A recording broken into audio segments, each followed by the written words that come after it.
අදත් පළවෙනිදනේ. ඒ නිසා මේ කිරිබදක් හදන්න හිතුණා ඔක්තෝබර් 1 වෙනිදා.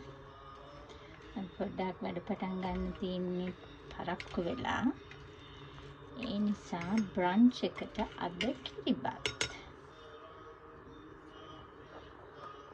කිරි දාලා ලුණු දාලා රයිස් කුකර් එකේ තියලා පස්සේ මේ තා ෆ්‍රෙෂ් මිල්ක් ටිකක්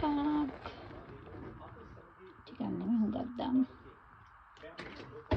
දාලා කලවම් කරලා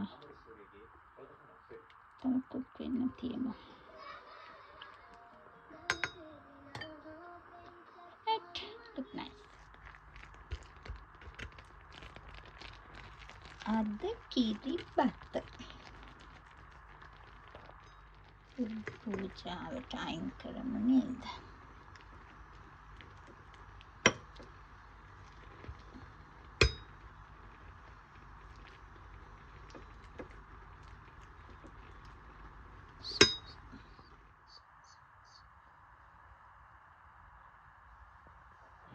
මේ තමයි කටට රහට ලුණු මිරිසට බඩු.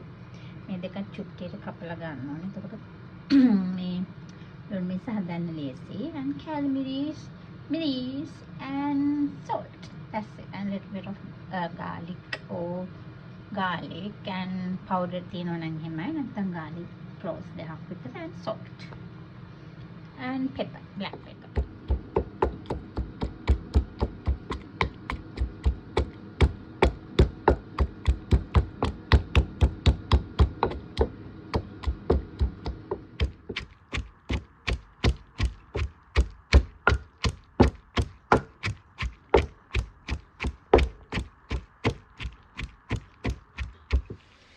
මේ තමා රසම රස ලුණු මිරිස් එක. That's almost ready. See, looks too hot. That should be fine. අද කිරිබතට lamb meatballs එකකුත් හදුවා.